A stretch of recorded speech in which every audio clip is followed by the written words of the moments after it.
It's a year of new beginnings for the LSU Tigers and Brian Kelly. That being said, there's a lot of things that should stay the same and expectations probably just as high as they've ever been. Today, we take a deep dive into the LSU Tigers and see what should we expect from this team in 2024. Before we do that, though, make sure to subscribe to the channel, like the video, share the video. It goes a long way in helping this channel as well as helping the deep dive series. It's growing the channel tremendously. I appreciate every single one of you for what we've seen so far in terms of growth, and the support has been outstanding. Let's dive into LSU and keep that going. Brian Kelly is a really interesting coach. I think that the decision he made to come to LSU was surprising, but at the same time, I think that it was expected at the same time in terms of when you heard everything and what was going on behind the scenes at Notre Dame and what was going on with him. It just made sense to get a change and move to a different program. Now, this year is going to be interesting because he's bringing in two new coordinators, and that's going to be tough. You can't just expect things to go swimmingly when you bring in two new coordinators. And they're two new coordinators for two different reasons. You had an offense that was one of the best in college football last year. You had the reigning Heisman Trophy winner in Jaden Daniels. So that obviously makes things really fun and really easy for whoever's calling the plays. But Mike Denbrock is now gone. Joe Sloan comes in to take over what should still be an explosive offense. I don't think that there's too many concerns about what this offense is capable of doing, but you do have someone new calling the plays. You have some new players stepping in. We'll talk more about that in a little bit, but this is still a team that expects a lot of things to happen in 2024. The defense gets Blake Baker from Missouri because, let's be honest, defense was not very good for LSU last year. This is not a group that was very successful consistently, and they need to find ways to be successful. Blake Baker did a great job at Missouri. The Tigers had a very good defense, and now you bring him in to take over what was, again, a defense that definitely needs some assistance when it comes to getting in positions and playing better as a whole. We'll talk more about that, dive into more of what we should expect because there's plenty of talent on that defense. It's just a matter of getting them to play more consistently. The transfer portal, LSU didn't bring in a ton, and that shouldn't be a surprise because LSU should be able to recruit where you don't need a ton of players to come in. And honestly, they didn't lose a ton to the transfer portal in terms of starters or instant impact guys. So you lost some pieces that maybe you're gonna wish you had down the road. But you also brought in some quality players as well. I think the one name that everybody has their eye on is JVR Suggs. Is he's going to be able to handle the defensive tackle workload that is required at the SEC? He's coming from the FCS level, or he's going to be an interesting player to watch. You bring in CJ Daniels to take over one of the wide receiver positions, replacing Brian Thomas. Malik Neighbors isn't going to be easy. So you bring in a guy like Daniels, you bring in Xavier Thomas. That's going to be interesting to watch as well. So you didn't bring in a ton of players, but you also brought in some quality. It was quality over quantity for this transfer portal class, and that's going to be really fun to watch and with certain sides of the football. The offense, like I said, is going to be everything's going to be business as usual. Yes, you have a new quarterback coming in to replace Jane Daniels, and you have some new faces that are going to lead the way to be the stars of the show, but you still recruit at a level that should allow you to, I don't want to say reload, but you definitely have talent to make sure that this is one of the better offenses in college football once again. Garrett Nussmeier has been waiting. I am honestly shocked that he is still at LSU because of the era of the transfer portal and what kids are doing nowadays. Loyalty is one of those things that everybody talks about, and Garrett Nussmeier has loyalty for LSU. That cannot be disputed anymore. If anybody had any doubts, the fact that he waited for the time that he did and did not waver in his commitment, he is someone that is going to be a fan favorite, but also has the talent to be an absolute stud for LSU. And when you go back and watch the bowl game against Wisconsin, some of the throws he was making were incredible. He has the arm talent. That's the one thing that everybody talks about with Garrett Nussmeier is his ability to make big time throws. And we saw that against Wisconsin. We saw him make some really good throws. You also saw some throws that you maybe want to refine or rethink, but he also has the arm talent to take some of those risks. And you're going to have the pass catchers coming back that allow you to take some of those chances and put the ball in dangerous situations because you know your receiver is going to come down with it. But also Nussmeier has the talent where if he needs to thread the needle and cover two, he's going to throw an absolute rocket. That's one of the things we heard about Garrett Nussmeier is his arm strength and his ability to make some really, really incredible, impressive throws. Only had 591 yards, obviously, last year as the backup to Jane Daniels. That obviously will change quite a bit. He is someone who I expect to throw for over 3,000 yards. You're probably going to get that close to 30 touchdowns for sure. Even with a new play caller, it's still going to be fun. Nussmeier is a really fun player to watch.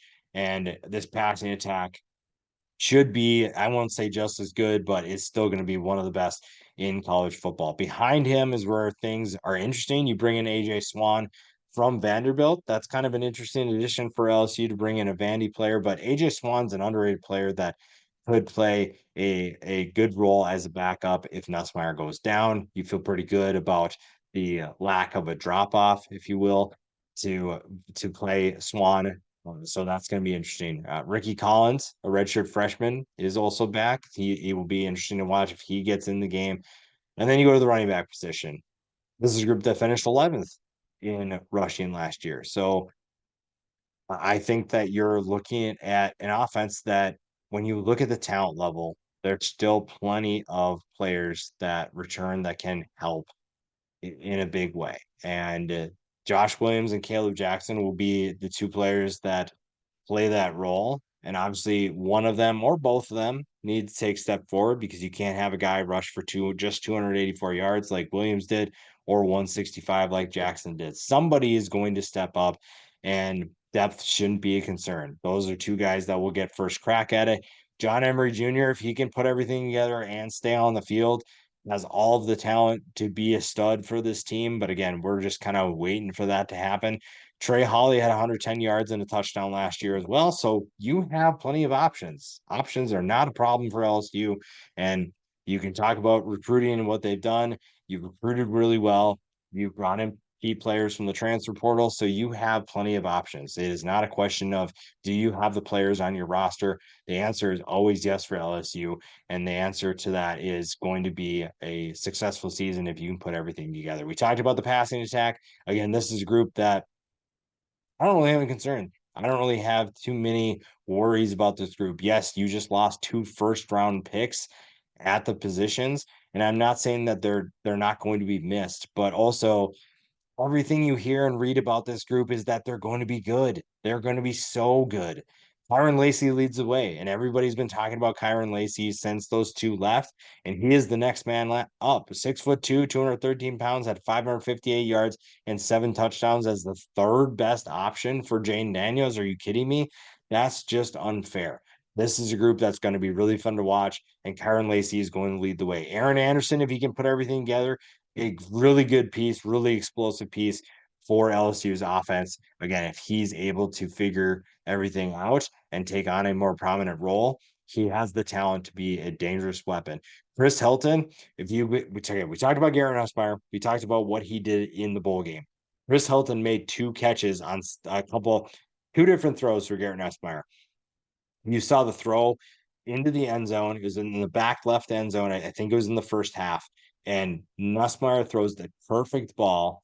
And Hilton literally has 1 foot in bounds, catches it, literally no more room in the back of the end zone to go anywhere. You literally had to put your foot in the exact spot that Chris Hilton did, and he catches it, doesn't bobble it, gets a touchdown. The other throw is the one that Nussmeier throws up later in the game, and Hilton adjusts. The DB didn't know where he was going. Well, I should say first, Hilton blows past him, and then he makes an adjustment and makes a really great grab. So you saw, again, don't want to put too much weight into a bowl game. Those are just the references that I have for you and what we can expect from these guys. Chris Hilton is someone who could be another big time player and could take a step forward as a more prominent and a more explosive player for LSU this year. We talked about CJ Daniels. I think he's one of the more underrated additions for any team in the transfer portal. Comes in from Liberty, had a monster year with the Flames, expects to do the same with LSU. Xavier Thomas comes in from Mississippi State. He's kind of looking at the same thing as CJ Daniels. And you have Kyle Parker, a redshirt freshman. This wide receiver room has talent. There's no question about that. It's just a matter of who is going to step up. It's not if, it's when. This is such a talented group, and it's going to be fun to see what they're capable of doing. Mason Taylor is coming back. Very good tight end for LSU. Should play a more prominent role in the passing attack. 348 yards and 1 touchdown. Everybody knows about his dad. They know the NFL pedigree and they know what he's capable of doing. Has a bright future, has an NFL future. I'm really excited to see how they utilize him in the offense this year. Behind him, though, is probably where things are a little bit more concerning. Kamorian Pimpleton and Mac Markway are back, two sophomores that could play more rotational roles this year when Taylor needs a break, or if they're going to play consistently. I think that they have, again, options are not lacking if you're LSU. You have plenty of options in the passing attack, and that's really exciting. Another thing that's really exciting is that you have one of the best offensive lines in college football coming back. You have plenty of experience and you have NFL talent everywhere. You start with the two tackles in Will Campbell and Emory Jones. NFL future. Will Campbell's probably going to be a first rounder. Emory Jones could be a first rounder as well.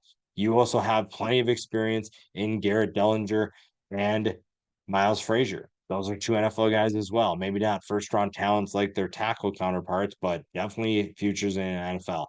DJ Chester, most inexperienced of the group. This staff loves him. This staff knows he's capable of great things, and he is going to be a really fun player to watch for this offense. Going to be playing a more prominent role in the center position than some of those other guys, but I think the chemistry that he has with Nussmeier will play a huge role and he'll be the X factor, but I know that he'll do such great things for an offense that has, such high expectations, but has such a high ceiling to reach that it's going to be fun to see what they're capable of doing when they put it all together ultimately. Then you look at the depth behind them. Now, if you're LSU, you feel pretty good because you've been able to recruit at a certain level, and the starters are kind of evident of that. Obviously, you have a couple of transfers that have come in here and there, but the fact that you have three redshirt freshmen and a true freshman as your backups maybe concerns a lot of people if you're any other program, but if you're LSU, you feel pretty good about that. You're going to learn a lot from the guys starting in front of you. You will learn about how to be an LSU football player, an LSU offensive lineman. You'll also learn how to handle SEC competition. So you're going to find ways to win football games because you have plenty of skill position talent. You also have plenty of offensive line talent. I don't really have concerns about this offense slowing down, and the offensive line is a big reason why. It is also going to be the skill positions that play a role, but the offensive line is a big reason why as well. The defense is the group we talked about that needs to play better, plain and simple. You cannot afford to rely on your offense as much as LSU did last year. And obviously, there's a reason why they lost 3 games. And I'm surprised they didn't lose more games, but also that's how good the offense was. The defensive line is where everything starts. I think plain and simple, the defensive line needs to play better. They must produce more tackles for loss, more sacks. They need to play in the opposing team's backfield a lot more. And that's why you bring in Blake Baker to take things over because this was a group that did not meet expectations.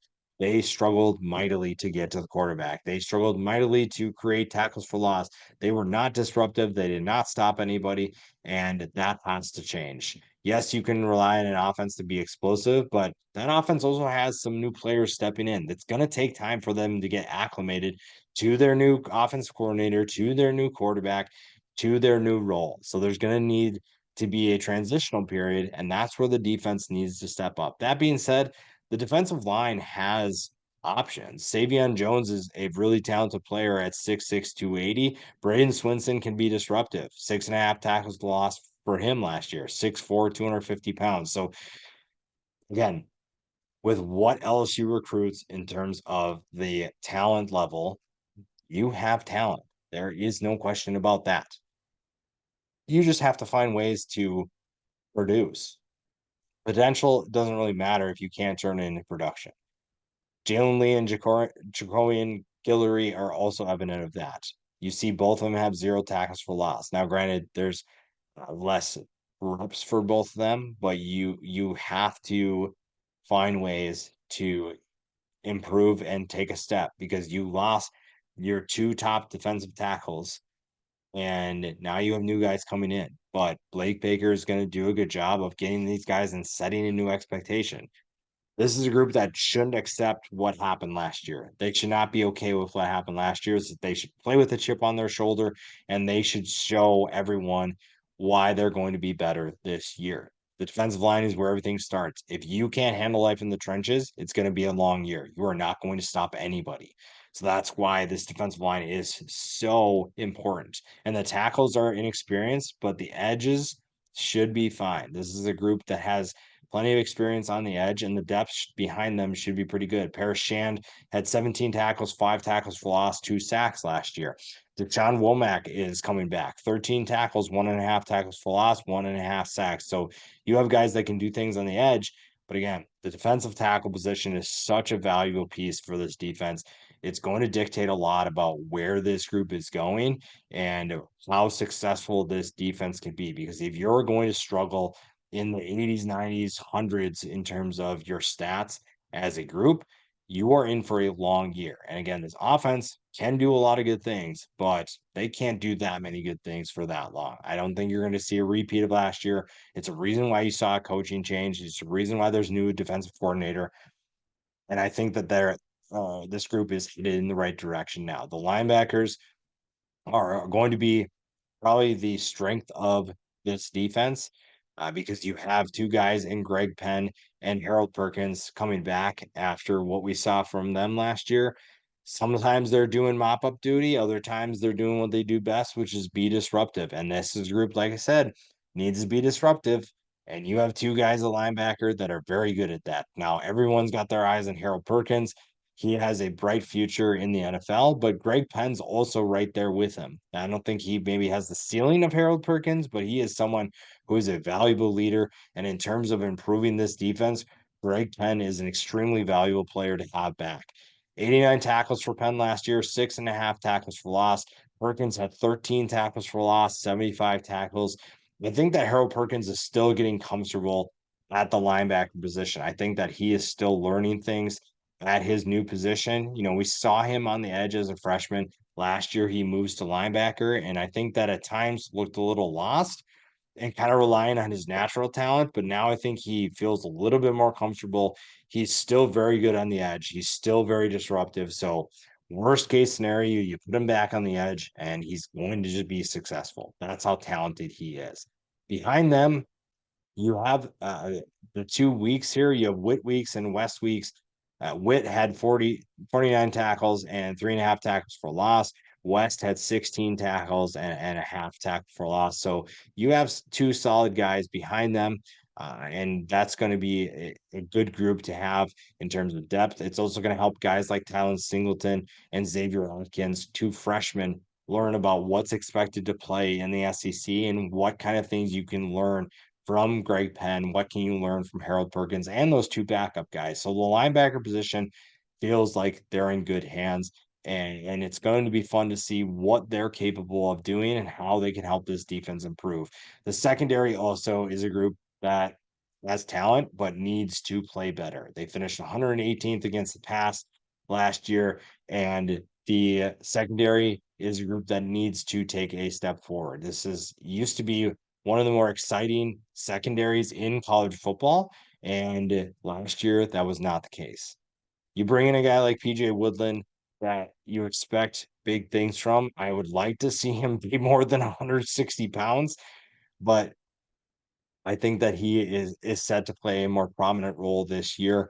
Opposite of him, Zy Alexander, a little bit better in the size department at 6'2", 190 pounds. That's a 30-pound difference. But Zy Alexander comes from the FCS level and takes on a more prominent role in LSU's defense last year, shows that he's capable of handling that.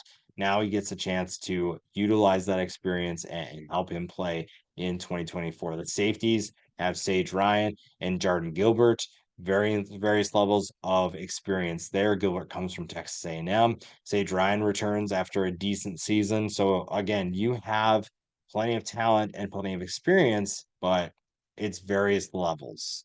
Major Burns is back at the star position, so he is someone that will play near the line of scrimmage, kind of be all over the field. He is probably the biggest strength of this secondary, someone who has the knowledge, the leadership to be able to get guys in place.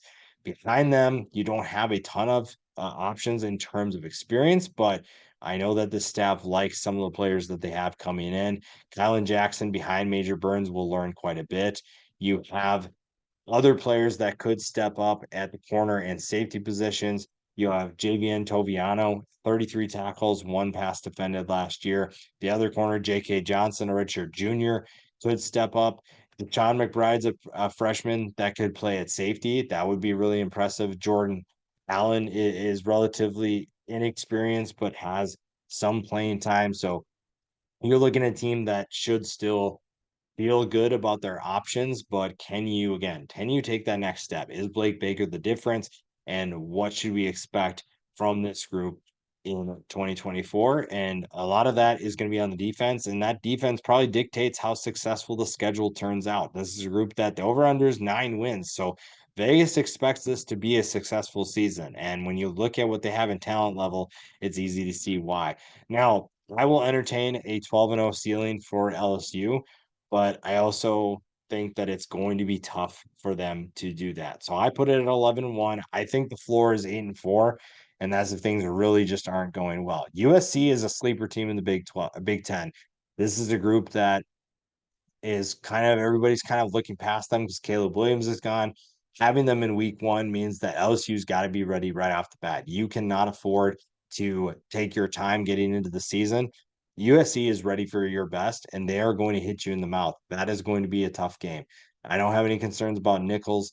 South Carolina could be a better team. Maybe that's a tougher game. Don't really know, but I think that LSU after the USC game should be ready for South Carolina, even though it's on the road. UCLA at home. UCLA, I think, is going to need some time under Deshaun Foster to get to where they want to be. So I don't really have a ton of concerns, but again, UCLA could surprise people. South Alabama should be a win. Ole Miss at home. That's really where things are interesting because if you find a way to be undefeated going into October 12th, then the game against Ole Miss will be really fun. Even if you have one loss, say you happen to lose to USC, the Ole Miss game is still going to be very interesting. At Arkansas and at Texas A&M after that, those are two tougher tests unless Arkansas just isn't where we think they might be. There's a lot that needs to be improved with that program, but at Texas A&M is a tough game. Alabama at home is always going to be tough. Alabama, even without Nick Saban, is going to be tough. I don't think anybody is going to dispute that. We'll know for sure if Florida is. I don't know what Florida is going to be this year. I don't really know if we should expect a lot from this group. It's a group that's going to have multiple losses by the time this game comes around, just because of that schedule is absolutely brutal. But LSU should be playing pretty well at this point. They're coming off the Alabama game after they've just played Texas A&M, so we'll see what they look like health wise, consistency wise. But we'll know pretty quickly where these two teams are at by the time they get to that game. Vanderbilt at home, don't have concerns there. Oklahoma at home could be interesting, but that's definitely a winnable game. So LSU has all the pieces to be a successful team. They have the right players in place, they have the right coaches in place. This can be another successful year. You probably just need to see a little bit of progress from the defense to reach a better record than you did last year. And who knows? This is a team that could compete for an SEC championship. I think a playoff run is definitely the goal for sure. And winning a national championship is still very much on the table. The schedule obviously isn't too daunting. It's just a matter of can your offense be as explosive as it was last year? And can the defense play more of a prominent role in your success? Because if the answers to both of those are yes, and you have those answers, This is going to be a very dangerous team to face in 2024.